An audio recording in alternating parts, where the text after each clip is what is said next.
diorama est une approche pluridisciplinaire du maquettisme, puisqu'il nécessite de posséder les techniques de montage et de peinture des véhicules militaires, de savoir correctement peindre des figurines, et enfin de pouvoir envisager une mise en scène et la réalisation d'un décor. Je vous propose ici quelques réalisations faites par des maquettistes spécialistes du genre. Nous sommes remontés jusqu'à Shepard Payne et on pourrait citer plus proche de nous des gens comme Frank Bazin, José Brito, Volker Bembenek ou encore Radek Pituch.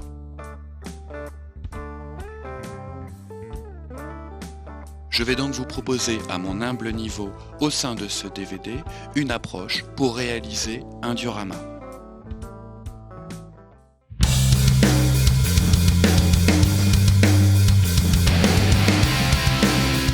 La réalisation d'un diorama nécessite un travail en amont de documentation. On va donc s'inspirer de différents ouvrages ainsi que de photos glanées sur le net sur la période qui nous intéresse, ici la guerre de Corée. Nous souhaitons mettre en scène un M26 Pershing accompagné d'une épave de T-34. Les photos d'époque vont principalement nous donner la topographie du terrain. On va donc étudier les différents types de végétation et aussi la répartition de la neige puisque notre diorama se situera en décembre 1950.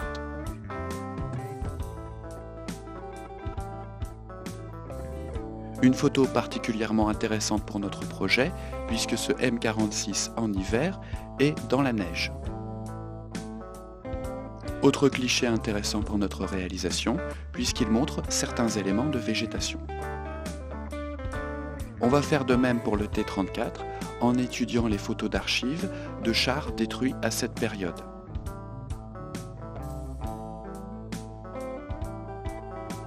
On va ainsi pouvoir envisager la position de notre blindé et des éléments.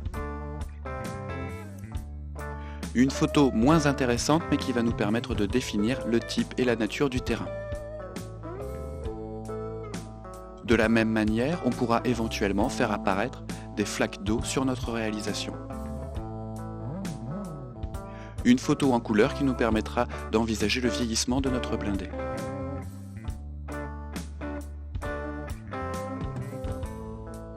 Une photo qui va inspirer deux des figurines de notre réalisation.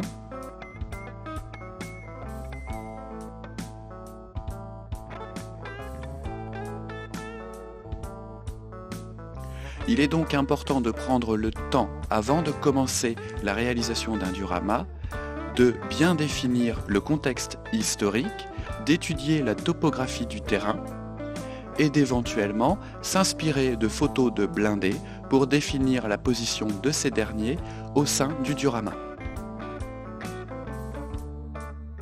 Les deux maquettes retenues vont être au 1/48e, à savoir le M26 Tamiya et le T-34 Hobbyboss.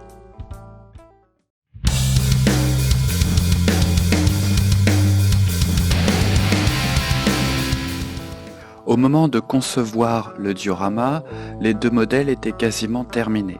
Ici, le T-34 a été peint et attend sa phase de vieillissement.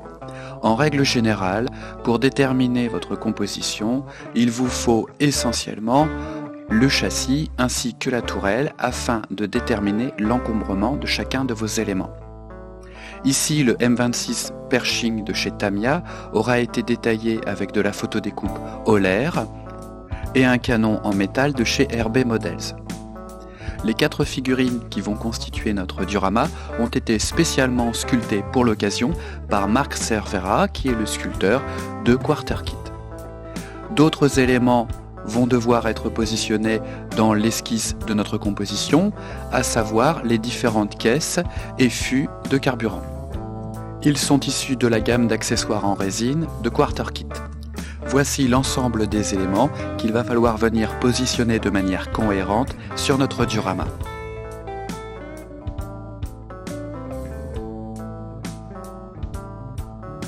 On prend d'abord un bloc de mousse extrudée, de la mousse isolante que l'on trouve en magasin de bricolage. Celle-ci fait 4 cm d'épaisseur. On a déjà esquissé notre composition avant de réaliser ce DVD. Pour obtenir un ensemble compact, nous avons défini une zone de 20 cm par 20 cm. On vient tout d'abord positionner le M26 Pershing qui doit normalement être le centre d'intérêt de notre diorama. On va choisir de le positionner comme ceci sur un talus, comme c'était souvent le cas en Corée. Pour le moment, le dénivelé est simplement illustré avec un bloc de mousse et on va venir dessiner le talus. Ici en rouge, ce sera la limite haute de notre talus. On détermine l'inclinaison et on va venir marquer le positionnement de notre premier élément, le pershing. On vient ensuite marquer le bas du talus. On sait ainsi que cette zone va être une zone de dénivelé. Il faudra donc réaliser un relief. De l'autre côté, on vient aussi marquer la limite de notre pershing.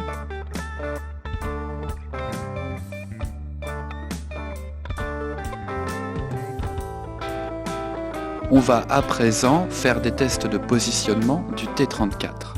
Il s'agit d'une épave, il faut donc que ce modèle soit à la fois un accessoire sur le diorama, mais aussi un élément secondaire.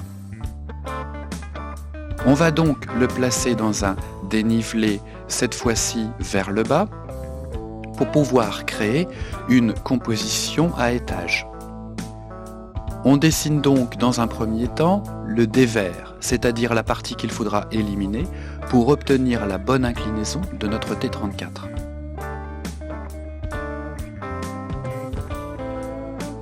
Il reste cette zone où il va falloir positionner les figurines et les accessoires. Cette zone sera normalement une zone libre. Enfin, sur cette zone, il serait intéressant de placer un élément haut pour pouvoir accentuer l'effet de niveau. On va commencer par essayer de positionner les accessoires. Les fûts de carburant. En toute logique, il s'agirait de les positionner vers l'arrière du pershing, plus ou moins comme ceci. Mais dans ce cas-là, on referme notre composition. C'est-à-dire qu'au niveau du sens de lecture, l'œil va s'arrêter net au niveau de ces accessoires. On va donc plutôt essayer de travailler dans la linéarité du support. Toujours pareil, dans ce cas présent, on a des éléments qui sont positionnés perpendiculairement et qui referment notre composition. On essaye avec un autre accessoire, cette fois-ci en version totalement linéaire, la disposition semble intéressante.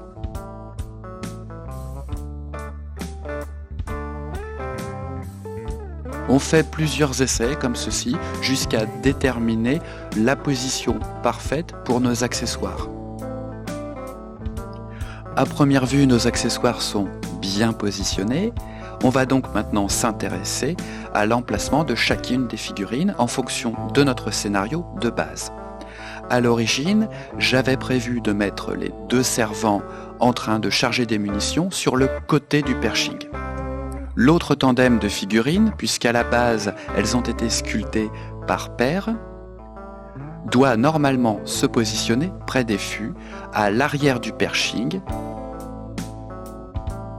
et ce, dans le but d'accessoiriser, ou plutôt de meubler, l'arrière du char et cette zone à l'origine vide.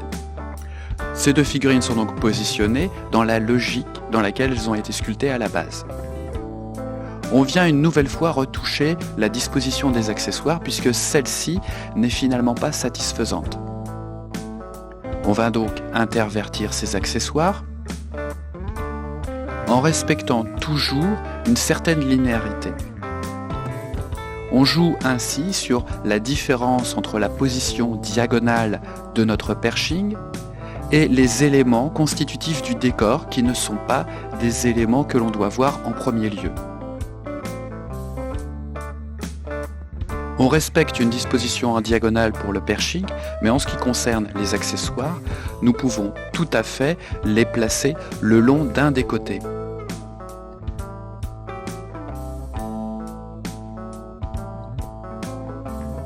On vérifie ici la composition que nous avions à l'origine dans notre esprit, avant même de commencer ce projet.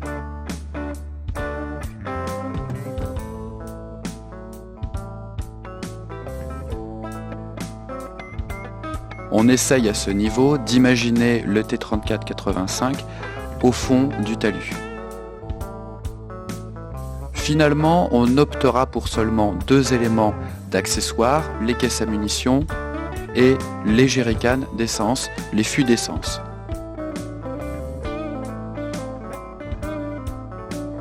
On va donc venir marquer l'emplacement de chacun des éléments, à savoir les accessoires que j'appellerai accessoires principaux, sous forme de ces blocs en résine représentant des caisses à munitions et des fûts de carburant. Et on vient aussi marquer l'emplacement de chacune des figurines. La 4e figurine, bien entendu, sera disposée sur le perching, puisqu'il s'agit d'un des tankistes en train de charger une munition.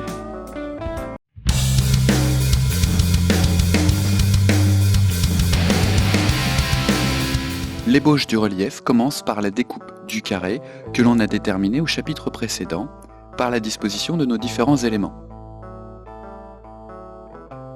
Ce type de mousse isolante peut être découpé facilement avec un cutter et une règle.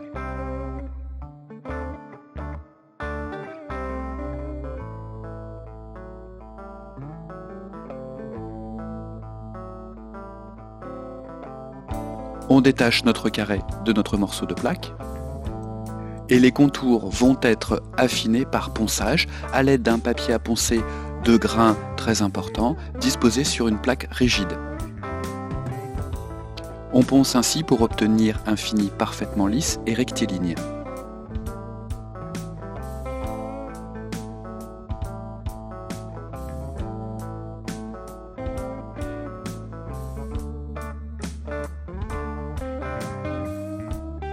Pour accentuer l'effet de relief de notre composition, on va la disposer sur un support rehaussé. Pour cela, on va utiliser une plaque de mousse cellulosique, principalement employée par les architectes et disponible dans les magasins d'art. Elle est tout aussi légère que la mousse isolante, mais elle est plus dense et donc plus résistante, ce qui va assurer une bonne assise à notre diorama.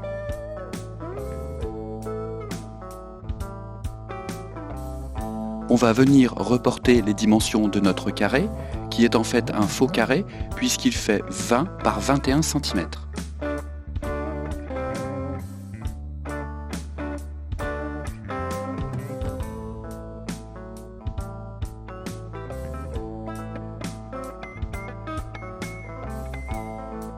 On trace les côtés au moyen d'une règle et d'un feutre.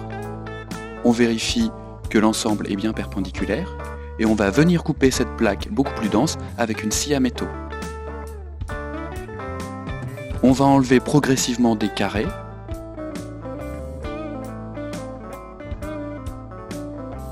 Pour obtenir notre plaque de support que l'on va agrémenter d'un encadrement réalisé en baguette de balsa de section carrée que l'on va découper aux extrémités en biseau afin d'obtenir un bel encadrement. On utilise une scie à métaux pour avoir une coupe beaucoup plus fine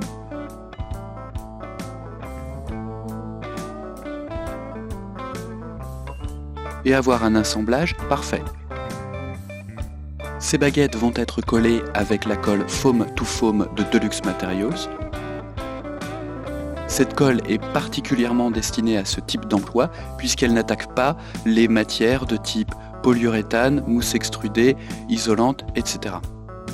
Après 24 heures de séchage, on va venir parfaire les jointures entre les baguettes avec du mastic, toujours de chez Deluxe Materials. On l'étale avec une lame de scalpel ou une petite spatule.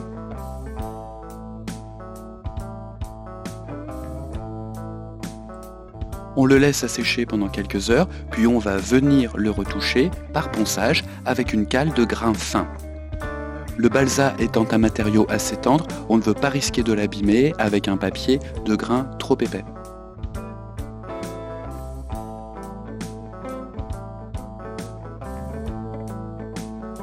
On vient ainsi faire disparaître la ligne de jointure entre les différentes baguettes.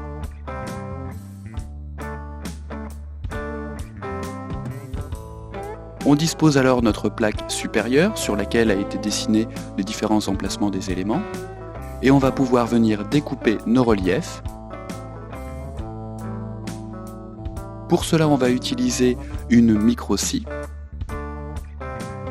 On va d'abord entailler le long de la marque faite lors de l'élaboration de notre diorama.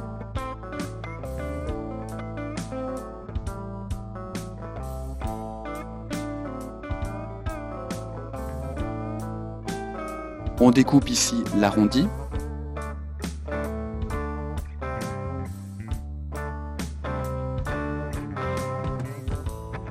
Plusieurs passages peuvent être nécessaires pour avoir une parfaite coupe. On vient ensuite entailler la partie à retirer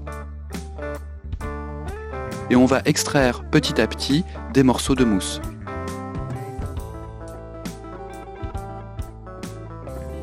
De cette manière, notre fossé va progressivement prendre forme.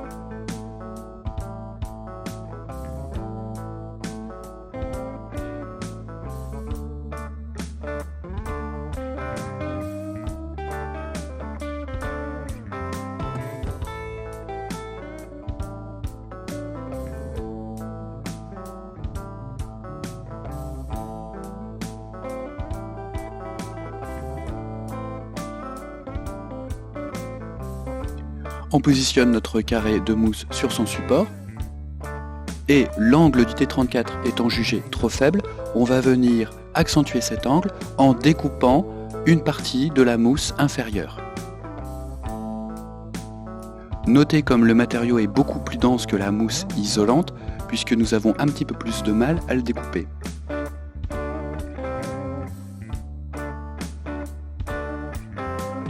On retire l'angle. Et on va venir vérifier le bon alignement de nos deux plaques. On retouche le cas échéant. On vient positionner notre T34. L'ensemble n'est pas encore parfaitement aligné, il faut retoucher une nouvelle fois la plaque supérieure.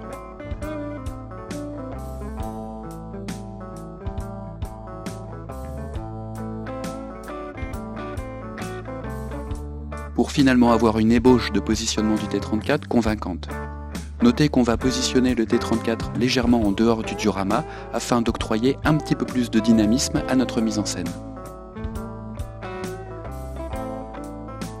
Les deux plaques peuvent alors être collées avec la colle foam to foam que l'on étale généreusement. On vient ensuite disposer la plaque supérieure. On vérifie que l'alignement de l'ensemble est parfait.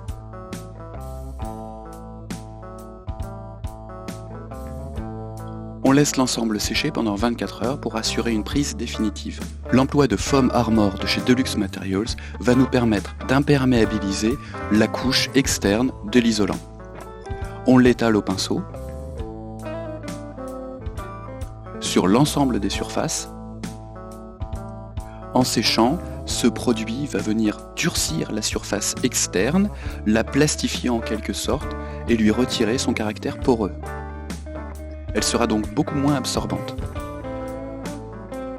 On vérifie une nouvelle fois le positionnement du T34.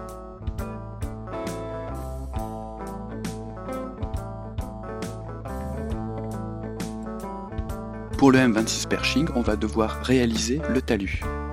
On découpe donc un rectangle d'isolant.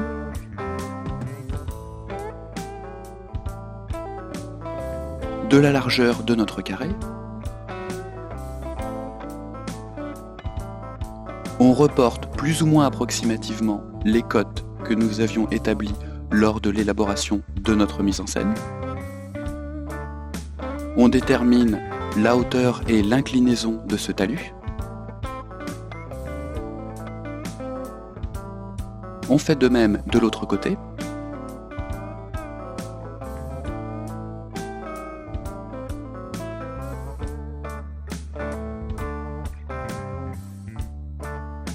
Et on va venir découper ce morceau de mousse à l'aide d'une scie à métaux. On emploie une scie à métaux dans le cas présent puisque la largeur de la pièce à découper est assez importante.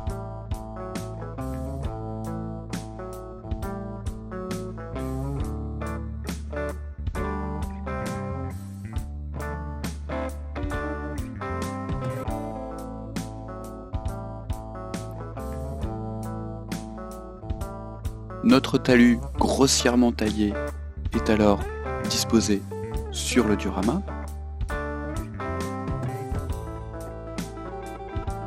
Pour pouvoir définir l'emplacement du M26 ainsi que la découpe à faire au niveau du ravin. On effectue cette découpe en biseau à l'aide d'un cutter.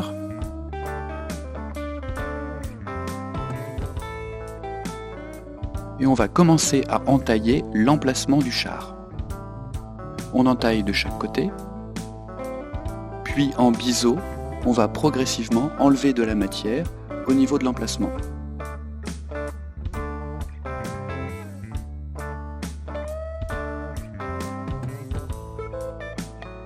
On va ainsi creuser l'élément à cet endroit.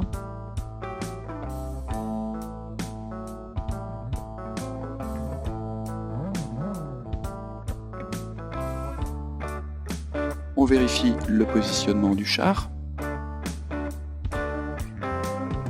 On continue de découper l'excédent de mousse.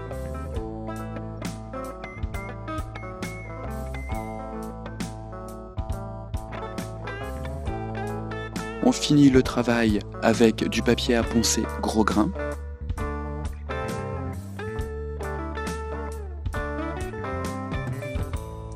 On vérifie dans un premier temps le positionnement du perching sur le talus, puis on dispose l'ensemble sur le diorama, notamment afin de vérifier par rapport à la position du T34, la mousse qui est à retirer au niveau du ravin.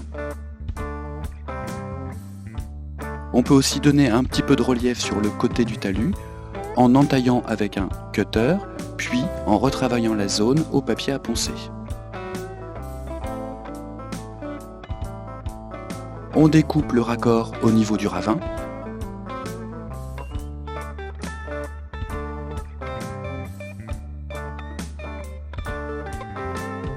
On assure une bonne jonction et une bonne continuité entre les deux plaques et on affine avec du papier à poncer. On peut retoucher ici et là, si nécessaire, quelques reliefs.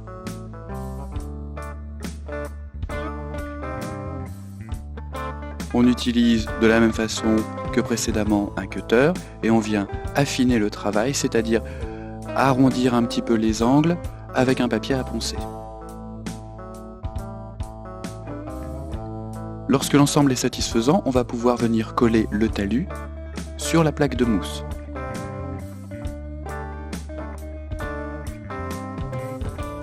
De la même façon que précédemment, on va parfaitement aligner l'ensemble. Et on peut éventuellement aussi faire quelques raccords avec des petits morceaux de mousse toujours collés avec la même colle. À présent, on va venir agrémenter les pourtours de notre diorama avec des plaquettes de balsa. Ces plaquettes sont disponibles dans les magasins d'art. Leur avantage, outre la légèreté, est la facilité de découpe de ce matériau.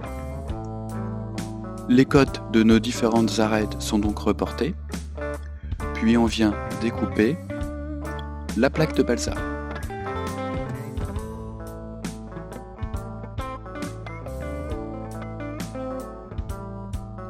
On va faire de la même façon 4 faces en balsa que l'on va ensuite coller en s'appuyant sur l'encadrement que nous avons précédemment réalisé.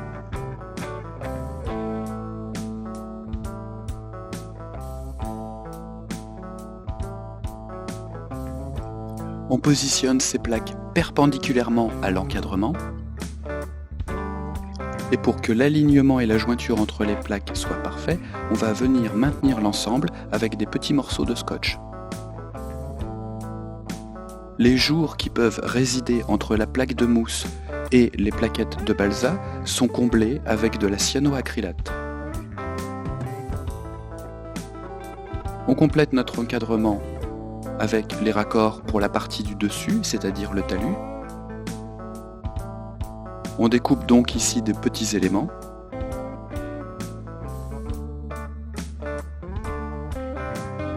Qui vont venir s'ajouter à notre encadrement pour que la finition soit parfaite.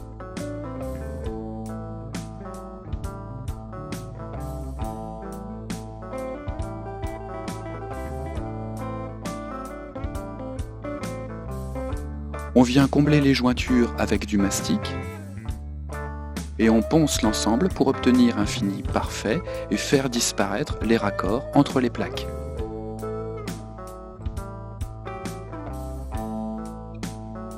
La base de notre diorama, je veux dire bien entendu la présentation de notre diorama est quasiment terminée. Il nous faut maintenant découper l'encadrement au niveau du ravin.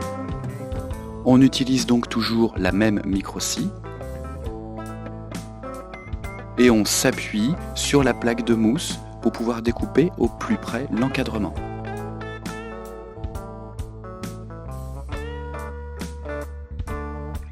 Un ponçage du balsa au papier grain 600 vient parfaire le travail.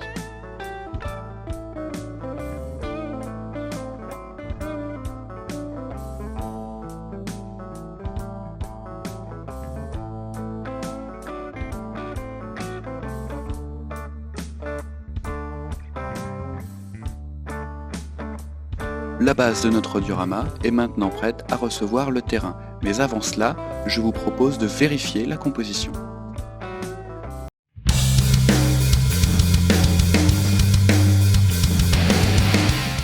Avant de vérifier la composition de notre diorama, il faut passer par une étape fastidieuse mais nécessaire, à savoir la protection de notre cadre et de notre encadrement en balsa.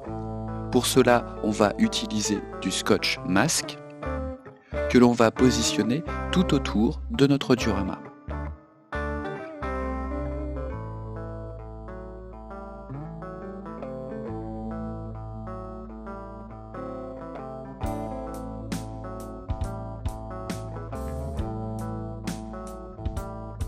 On va ensuite découper ce masque au plus près du cadre avec une lame de scalpel neuve. De cette manière, la tranche de notre diorama sera recouverte par le terrain.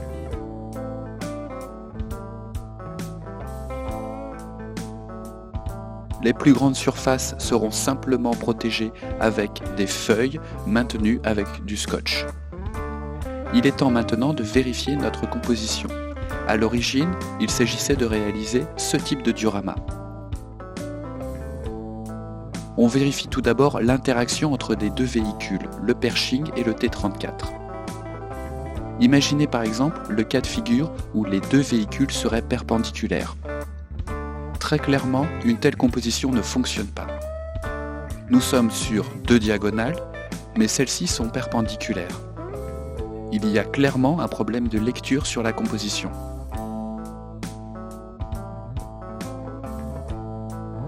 Il faut donc déplacer le T34 afin qu'il ne soit plus dans l'alignement perpendiculaire du Pershing.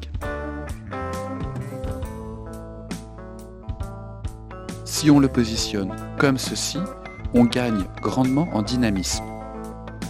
Voyons à présent la position de la tourelle. Imaginez que la tourelle soit positionnée comme ceci. Dans ce cas, le sens de lecture va du Pershing, descend sur le T34, puis suit le canon. Et le regard se perd à l'extérieur du diorama. Tournons à présent la tourelle perpendiculaire. Deux problèmes se posent. Le canon va toujours pointer vers l'extérieur du diorama et en plus, on a un élément perpendiculaire, la tourelle par rapport au T34. Ce qu'il faut, c'est orienter le sens de lecture, c'est-à-dire le regard de l'observateur, vers l'arrière du pershing, c'est-à-dire au niveau des figurines et des accessoires. On va donc pointer le canon dans cette direction. Le sens de lecture va donc du pershing, descend sur le T-34, puis au niveau de la tourelle, il va remonter pour suivre logiquement l'extrémité du canon, qui en plus est détruit, et indique les figurines. Le regard vient alors se porter sur les figurines, puis remonte sur le pershing. Voyons à présent le positionnement des figurines en elles-mêmes. À l'origine, nous avions prévu ce type de disposition, mais il est assez irréaliste que les servants du pershing fassent tout ce chemin entre les caisses et le côté du char. En outre, l'espace entre le char et l'épave du T-34 est assez réduite. Ainsi, en toute logique, il serait plus simple d'envisager que le chargement des munitions se fasse par l'arrière. Nous aurions donc une figurine au sol à l'arrière du pershing et une figurine sur le dessus de la plage arrière. Mais de ce fait, l'ensemble des figurines est réuni à l'arrière du char. Accessoires et figurines sont donc concentrés dans un angle. Les deux tandems ne fonctionnent plus. Il faut donc envisager un autre positionnement pour notre deuxième tandem de figurines. On va donc isoler cette figurine, qui, de par sa position, représente un soldat fatigué et démotivé par la guerre, et qui relie avec nostalgie les lettres que lui a envoyées sa chère et tendre. Il faut donc déplacer l'autre figurine. À l'inverse de la précédente, celle-ci représente plutôt un soldat aguerri. Sa position assez détendue malgré le contexte dans lequel on place notre diorama et qui suggère donc un gradé. De fait, il est assez logique qu'il s'intéresse à la situation au-delà du canon du pershing. Ce dernier est notamment placé en défilement bas, ce qui suggère la proximité avec l'ennemi. Mais si on envisage ce type de mise en scène, il va nous falloir combler l'espace vide derrière le pershing et sur le côté du T-34. On va alors utiliser les différents accessoires qui étaient planifiés, mais dans ce cas des petits accessoires, notamment des douilles de but.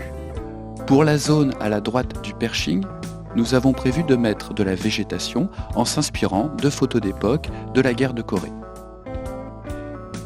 On positionnera par exemple des troncs d'arbres et éventuellement quelques rochers. Il s'agit ici de la finalisation de la composition, c'est-à-dire qu'on doit vérifier non seulement le sens de lecture, l'encombrement des différents accessoires, mais aussi l'interaction entre les deux principaux acteurs de notre diorama, à savoir les deux blindés. Et à cet endroit, on viendra placer quelques rochers.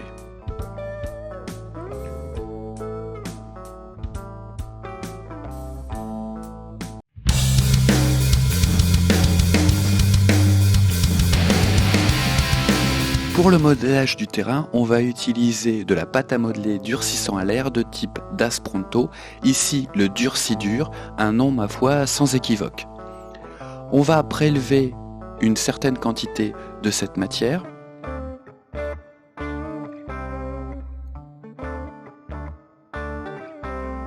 En la découpant avec un ustensile de modelage. On va ensuite disposer ce carré sur un tapis de découpe et on va venir l'aplatir. Dans le cas présent, on utilise une bouteille de bière polonaise, gentiment offerte par Camille Félix Starbala. On va aplatir cette pâte jusqu'à obtenir une crêpe fine.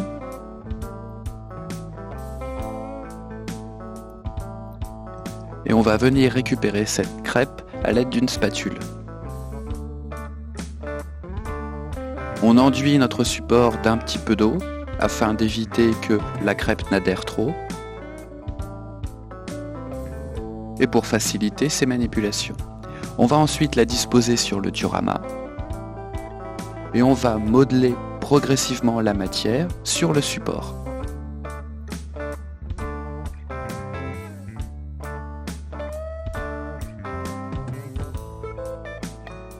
On peut s'aider de différents ustensiles pour modeler la matière. Dans un premier temps, il faut s'assurer que l'ensemble de la pâte adhère bien sur notre support en polystyrène. On vient découper l'excédent sur le bord du diorama à l'aide de la spatule.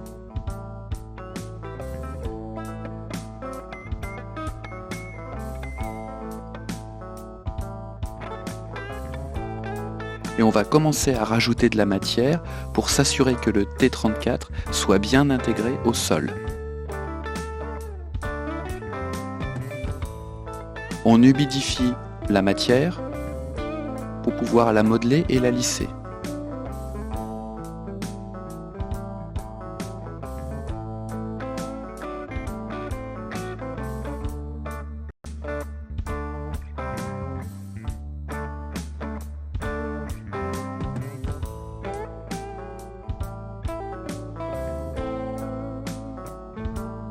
On a commencé à former des ornières assez profondes pour y disposer le T34. On finalise le recouvrement du ravin avec le terrain.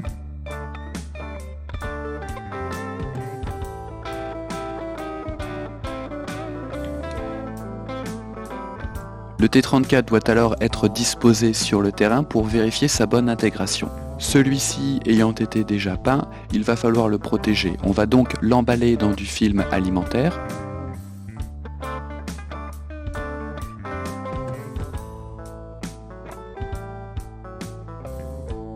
Pour s'assurer de ne pas endommager le travail de peinture déjà effectué. On procède délicatement puisque le kit contient des éléments fragiles en photodécoupe.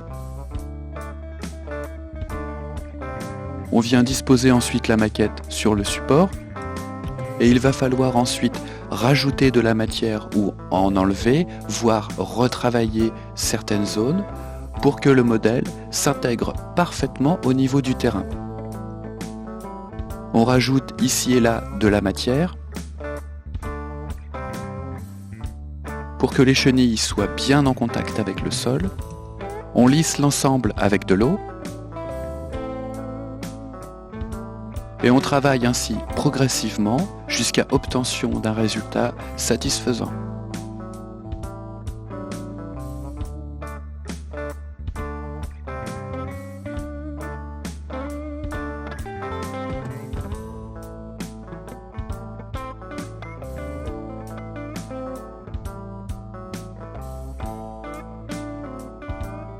On continue de rajouter de la matière ici et là. Toujours en lissant avec de l'eau.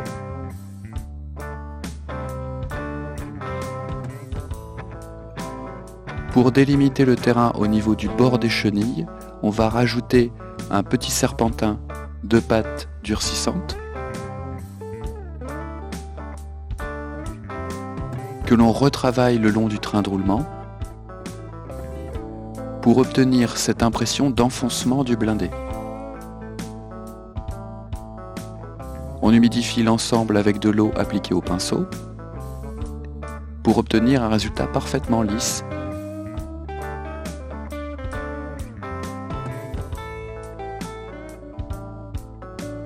Dans le frais, on va venir disposer les petits rochers constitués d'éclats de plâtre.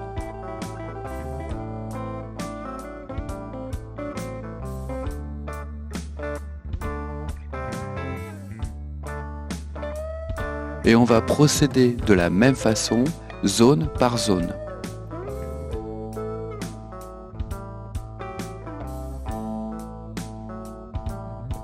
On applique notre pâte, que l'on étale bien et que l'on lisse avec de l'eau.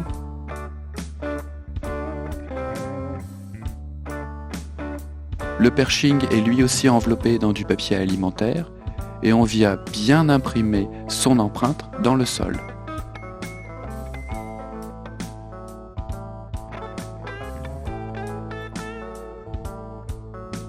L'eau ajoutée à la pâte permet de la ramollir et facilite l'impression de certaines traces sur le terrain. Ici, les empreintes de chenilles. Par la suite, et compte tenu du scénario de notre diorama, elles auront entièrement disparu sous les traces de pas desservant du char. On va légèrement texturer ce terrain en tapotant une brosse à dents imbibée d'eau. Outre l'apport d'une certaine texture, cela va aussi faciliter l'accroche de notre couche de terre qui viendra par la suite.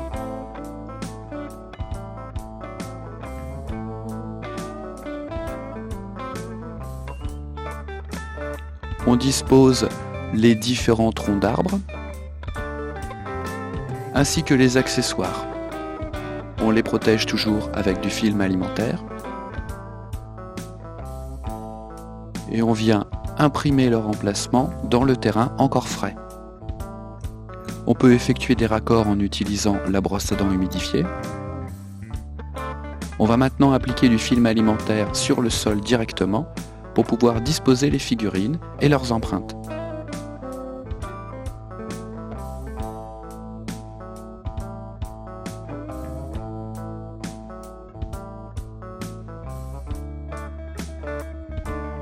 De même pour les petits accessoires, ici le réservoir détaché du T34 ou encore les douilles d'obus de 90 mm.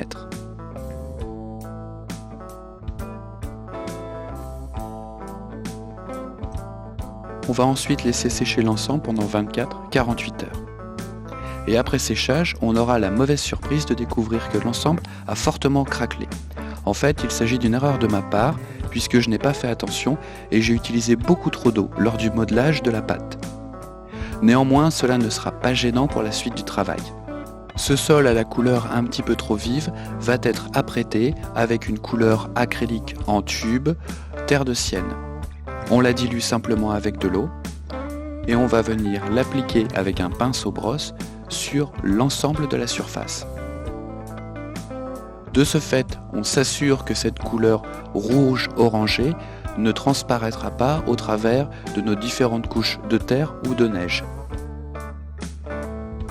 On peint l'ensemble assez grossièrement, en faisant toutefois attention de ne pas recouvrir les rochers.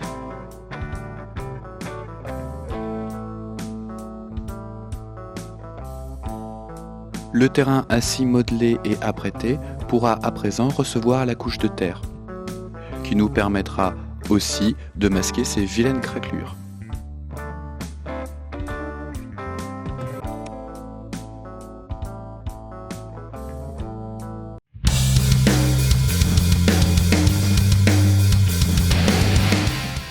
Avant de commencer à appliquer la terre, il va falloir peindre les petits rochers sur le côté.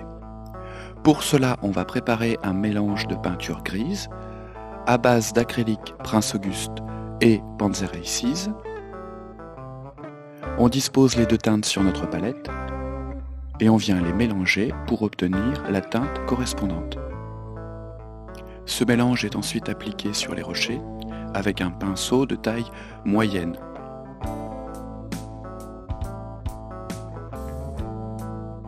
Les rochers sont peints mais il manque encore de profondeur. On va donc réaliser un lavis, toujours à base d'acrylique, en utilisant une teinte gris foncé, que l'on va allonger avec du médium à glacis, afin d'obtenir une teinte très diluée, transparente, typique de la consistance d'un glacis. On vient ensuite déposer ce glacis sur les rochers. Notez comme la gravure vient se concentrer dans les aspérités de la matière, ce qui nous permet d'obtenir un meilleur relief sur la pièce. Pour accentuer encore cet effet, on va venir brosser à sec ces pierres avec une teinte gris clair. On utilise toujours une teinte acrylique et on brosse d'abord les arêtes des rochers, puis les larges surfaces afin de faire ressortir les aspérités en relief.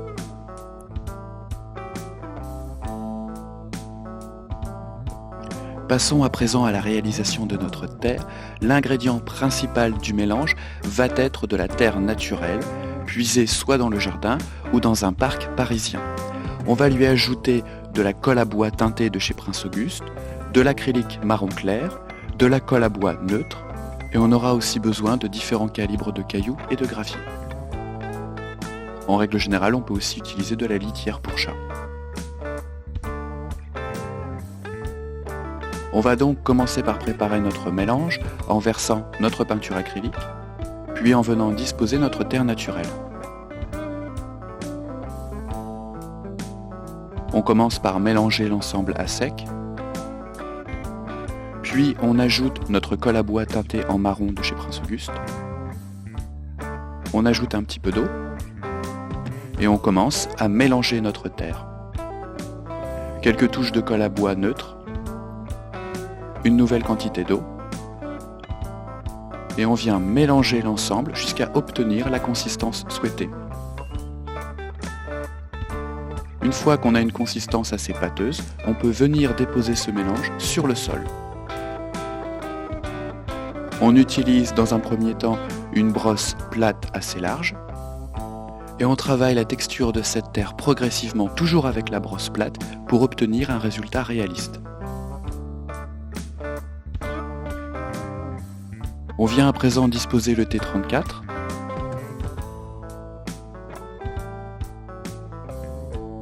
Et on va venir intégrer ce T34 au diorama en effectuant des retouches de terre tout autour du train de roulement et sur les chenilles. De cette manière, on aura l'impression que le char est enfoncé dans le sol. Notez comme on travaille zone par zone afin de bien maîtriser la texture de notre sol. On retravaille la surface avec un pinceau brosse plus fin. On va venir ensuite prélever de la colle à bois diluée à l'eau avec une pipette et on va la disperser autour des rochers. On vient ensuite disposer des petits graviers dessus.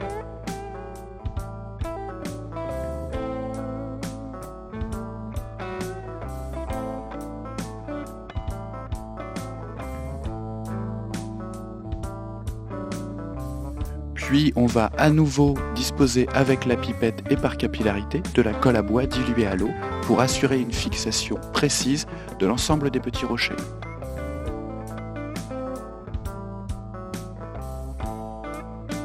On rajoute, le cas échéant, quelques petits graviers et on vient fixer l'ensemble avec la pipette.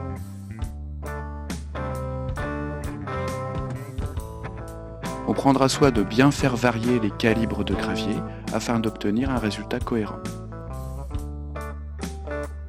On va venir à présent fixer les différents éléments pris dans le sol. On ajoute une petite couche de terre, puis on vient disposer l'accessoire.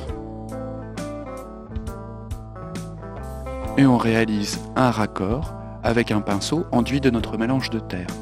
On va faire la même chose pour le réservoir du T34.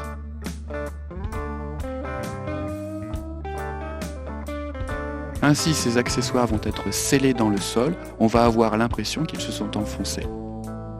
Avant de positionner les fûts de carburant sur le diorama, on doit ajouter un petit peu de terre dans les interstices. On utilise un pinceau un petit peu plus fin et on dépose des petites quantités de terre. Ce travail peut prendre plusieurs jours. Et pour conserver votre mélange, même pour effectuer des retouches en fin de réalisation, vous pouvez conserver votre terre en la protégeant avec du film alimentaire et en plaçant le tout au réfrigérateur. Les petites notes de végétation vont être figurées avec des touffes d'herbe que l'on trouve soit chez Mini Nature, soit chez Jofix. Elles sont disposées sur un film translucide et il vous suffit de venir les prélever avec une prusselle et de les scinder pour obtenir la bonne taille de touffe d'herbe. On va venir les coller sur un lit de colle blanche.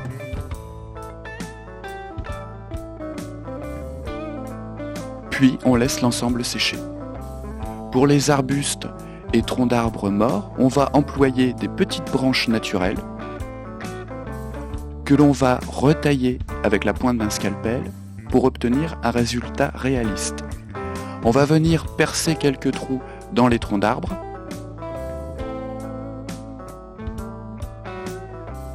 afin de pouvoir enficher des branches plus fines. 3 petits arbustes dépourvus de feuilles ont ainsi été préparés pour notre diorama. Pour supprimer la porosité du bois qui pourrait éventuellement absorber les traitements de vieillissement qu'on pourrait réaliser par la suite, on va recouvrir ces arbustes de vernis mat appliqué au pinceau.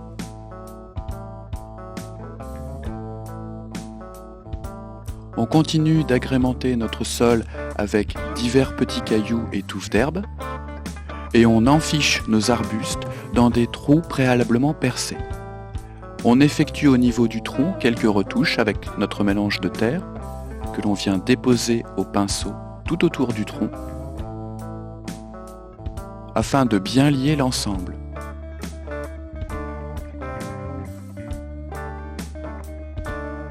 Accessoires, végétation et différents débris de rochers ont ainsi été placés.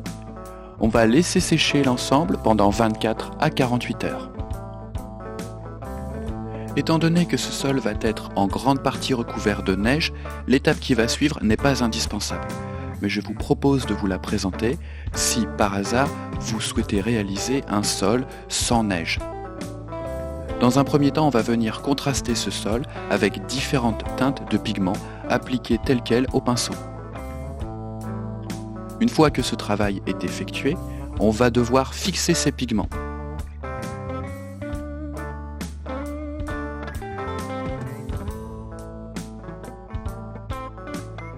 Pour la fixation, on pourrait utiliser simplement du diluant ou de l'essence de pétrole. Pour ma part, j'ai choisi d'utiliser des wash de chez MIG Productions de couleur terre et sable. On vient les appliquer en déposant le produit qui va ensuite s'éparpiller par capillarité sur la surface. L'avantage de ces produits est que, comme ils sont teintés, ils vont ajouter une nuance supplémentaire à nos pigments. L'autre avantage est qu'ils sèchent vite et permettent de fixer définitivement vos pigments. Si vous ne possédez pas ces produits, vous pouvez très bien préparer des filtres à partir de peinture à l'huile, diluée à l'essence F ou au diluant Enamel. On n'oublie pas de traiter les différents accessoires afin de bien lier l'ensemble avec le terrain.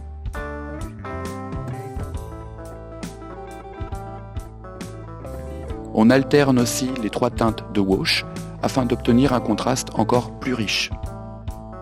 Les arbustes sont aussi traités avec ces mêmes produits pour faire ressortir la gravure de ces derniers. On va maintenant diluer notre terre avec un petit peu d'eau et la placer sur un pinceau-brosse plat. Avec un cure-dent, on va venir réaliser des projections de terre sur le train de roulement et les galets du T34. On fera ensuite de même sur le train de roulement du M26 Pershing. À ce stade, vous pourriez vous arrêter si vous souhaitez réaliser un diorama automnal.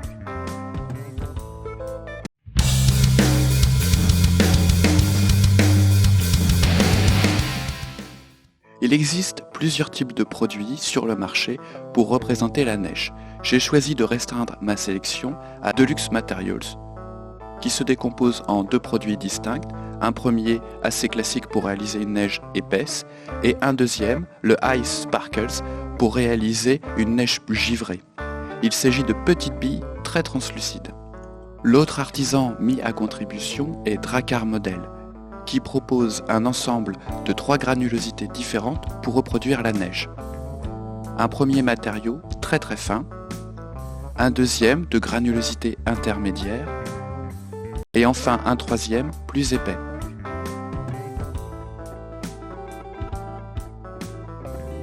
La différence de texture et d'épaisseur est ici parfaitement illustrée. On va donc pouvoir jouer entre ces différents matériaux pour obtenir des épaisseurs et des densités de neige différentes. Enfin, je vais employer le Create and Shape de chez Deluxe Materials. À la base, il s'agit d'un composant pour reproduire de l'extrudé, mais je trouve que sa texture un petit peu crémeuse sera parfaite pour densifier notre neige. En guise de liant et pour donner un brillant au résultat final, j'ai opté pour le Gloss Medium Gel. Il s'agit d'un gel médium acrylique disponible en magasin. Voici les différents produits qui vont être mis à contribution pour réaliser notre neige. On ajoutera une couleur bleue acrylique, ainsi que de l'eau, et on aura besoin d'un petit récipient pour préparer notre mélange. On prélève tout d'abord du gel médium acrylique, que l'on dispose dans notre récipient. À la base, il est blanc, mais en séchant, il devient translucide et brillant. On vient ensuite ajouter un peu de Create and Shape.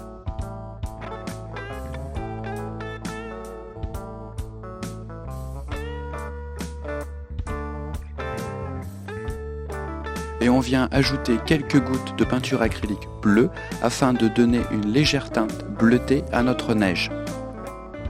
On commence par homogénéiser le mélange, puis on vient verser la neige de chez Drakkar Model. Il s'agit ici de la plus grosse granulosité, du mélange le plus épais. On continue d'homogénéiser l'ensemble. Notre neige est un petit peu trop bleue. On va donc additionner quelques gouttes de blanc pour casser cet aspect trop bleuté. L'objectif étant de suggérer les reflets bleutés du ciel sur la neige. On ajoute maintenant le Scenic Snowflakes de Deluxe Materials, qui est notre matériau le plus épais pour réaliser la neige. On homogénéise l'ensemble jusqu'à obtenir une consistance crémeuse. On prélève avec un pinceau, puis on vient déposer cette neige sur notre diorama. On travaille petite zone par petite zone jusqu'à obtention de l'opacité désirée. L'ajout de Create and Shape au mélange permet de le densifier et de créer des épaisseurs plus importantes.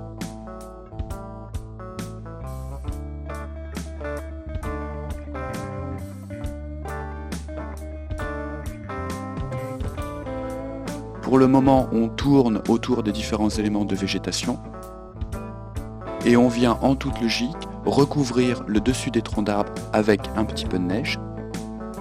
De la même manière, le dessus des rochers.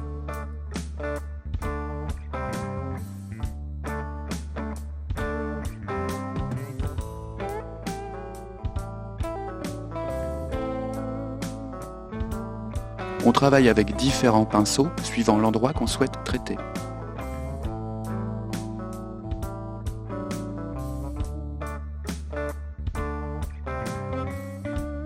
De manière assez logique, toutes les parties horizontales sur les troncs d'arbres vont être aussi recouvertes de neige.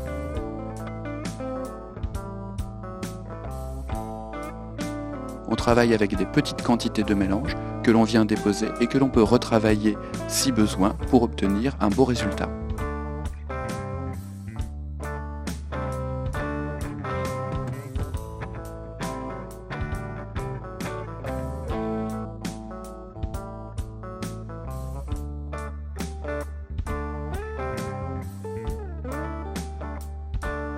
On continue l'application de la neige sur le sol. Sur la zone à l'arrière du M26 Pershing, on va simplement disséminer quelques touches de neige en laissant la terre visible à cet endroit, puisqu'il s'agit d'une zone de passage de l'équipage. On n'oubliera pas de traiter aussi les accessoires en déposant quelques quantités de neige sur les parties supérieures et horizontales.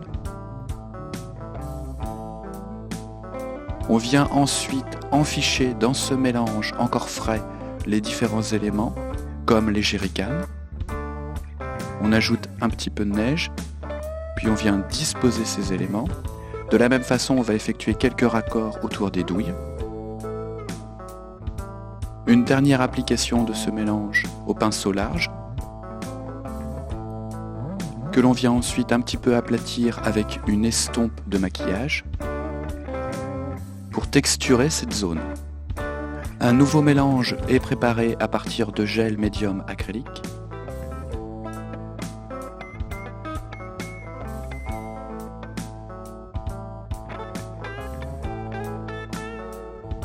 De la neige Drakkar Model de granulosité intermédiaire. De la neige Drakkar Model très fine. Un petit peu d'eau. Et on va ainsi, au milieu de notre palette, préparer une neige beaucoup plus fine. Cette neige plus fine va nous permettre de traiter les dépôts sur le T34-85. On va donc travailler patiemment avec beaucoup de minutie.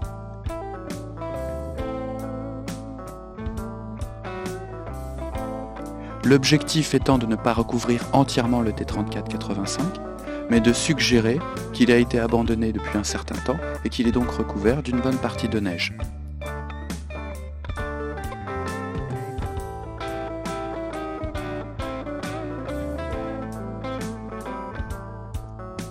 Une nouvelle neige est préparée, toujours sur une base de gel médium acrylique,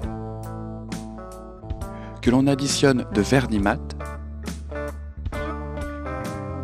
On ajoute un peu de peinture blanche acrylique. On homogénéise bien le tout.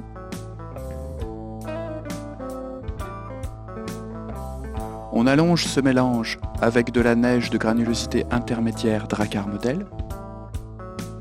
Nouvelle phase de mélange.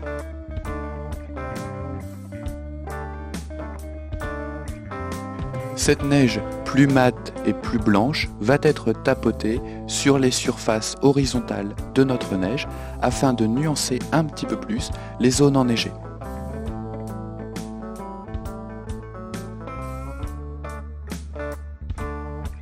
Cela va donner un petit peu plus de profondeur à l'ensemble. On peut, le cas échéant, effectuer quelques petites retouches ici et là pour nuancer certaines zones. L'enneigement de notre diorama est donc effectué. On va pouvoir à présent fixer les figurines.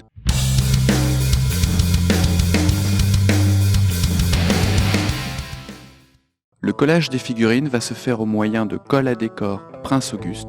Il s'agit d'une colle blanche vinylique qui va nous permettre une bonne fixation des figurines tout en nous permettant de les positionner. On applique donc 2 petites gouttes de colle sous les pieds de notre figurine et on vient la disposer dans son emplacement.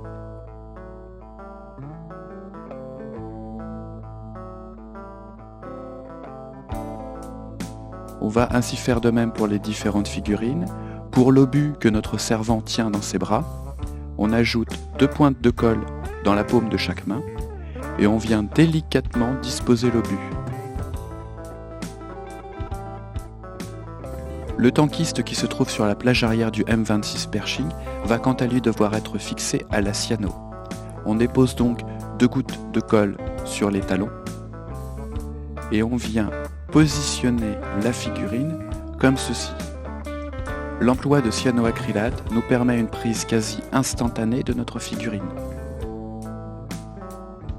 Les obus contre les caisses à munitions auront été collés avec de la colle à décor Prince Auguste. Des retouches de neige sont réalisées au pinceau fin autour des Mickey Boots des soldats pour bien les lier au diorama.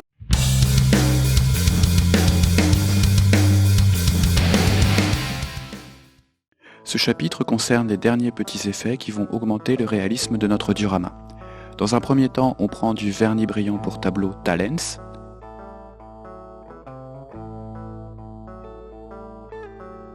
Et l'on prélève un petit peu de peinture à l'huile Mick Production Engine Oils.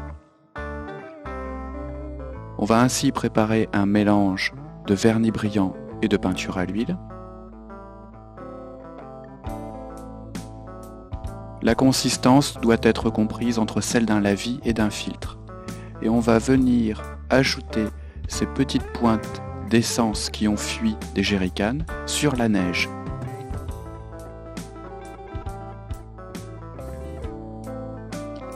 On en profite aussi pour ajouter ici et là quelques touches de graisse.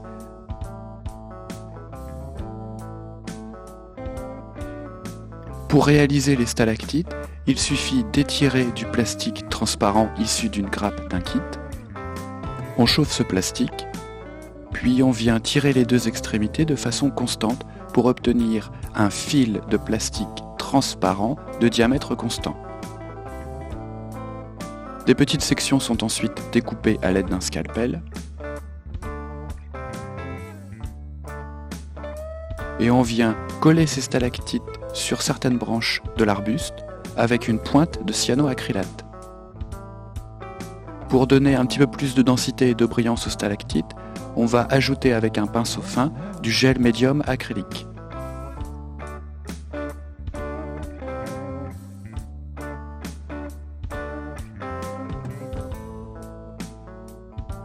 Après discussion avec mon ami Franck Bazin autour de ce diorama, il m'a conseillé de rajouter un petit peu de brillance sur le terrain derrière le M26 Pershing.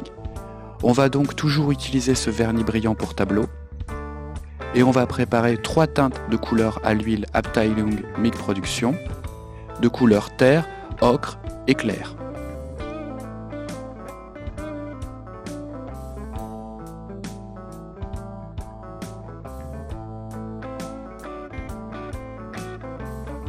On vient mélanger ces différents éléments et pour diluer l'ensemble, on peut éventuellement utiliser du White Spirit pour artiste, du diluant énamel ou de l'essence de pétrole. On obtient une teinte assez foncée que l'on va ensuite déposer sur la zone derrière le M26 pour obtenir une certaine brillance et suggérer que la neige a fondu et a humidifié la terre. Cette teinte peut aussi jouer le rôle de lavis, c'est-à-dire que cela va donner plus de profondeur à la zone de terre.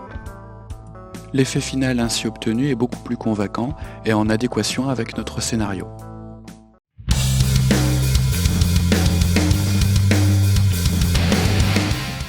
La présentation et la finition de notre support est un aspect qu'il ne faut pas négliger.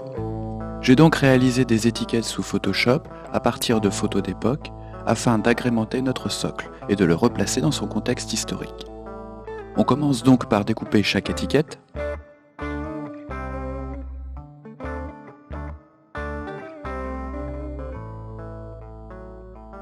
Puis on va venir la coller sur un support en carton plume, soit blanc, soit noir. On utilise pour ce faire la colle à décor, que l'on étale avec un pinceau humidifié à l'eau. On dispose l'ensemble et on va laisser sécher tranquillement.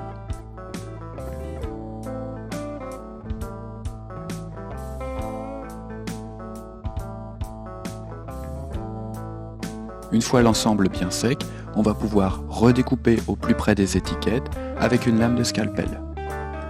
Les plaquettes ainsi confectionnées vont pouvoir venir agrémenter le pourtour de notre diorama.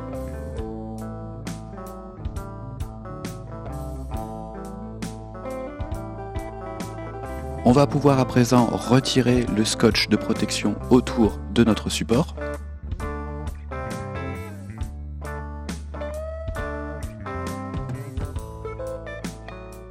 Le scotch qui se situe au plus près de notre terrain va être délicatement retiré pour éviter que ce dernier ne s'arrache.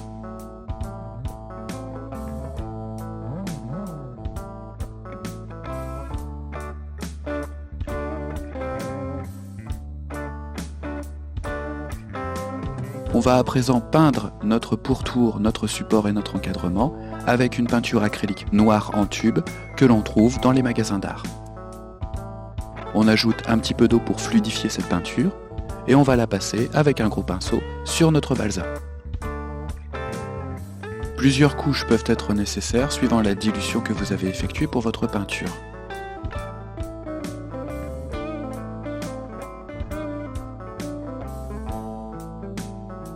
Pour finir et pour faciliter la prise en main de notre diorama, on va disposer des petits coussinets autocollants de feutre sous le support. Vous pourrez aisément trouver ces feutrines en magasin de bricolage.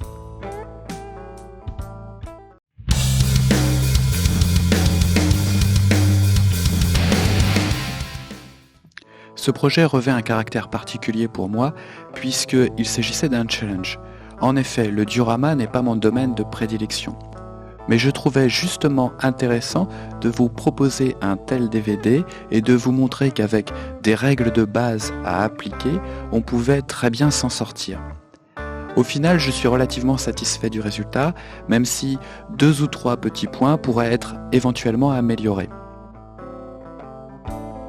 Les règles de base énoncées au sein de ce DVD concernent principalement la composition, la conception du diorama, le positionnement des différents éléments et leur interaction entre eux. Dans le cas présent, on est parti d'une règle simple, c'est-à-dire le positionnement en diagonale sur une base carrée afin d'octroyer plus de dynamisme à notre présentation. Ensuite, il a fallu placer le T34. Celui-ci a volontairement été disposé au fond d'un ravin afin de donner un petit peu plus de hauteur à notre composition. Enfin, vous l'avez vu, l'orientation de la tourelle est très importante. Je vous ai parlé de celle du T34, mais on pourrait aussi éventuellement revenir sur celle du Pershing. En effet, elle est légèrement désaxée par rapport à la caisse, ce qui octroie une nouvelle fois du dynamisme à la présentation. Le positionnement des figurines doit être lui aussi parfaitement étudié afin d'assurer un sens de lecture cohérent à l'ensemble. L'objectif est de guider le regard du spectateur sur les différents éléments.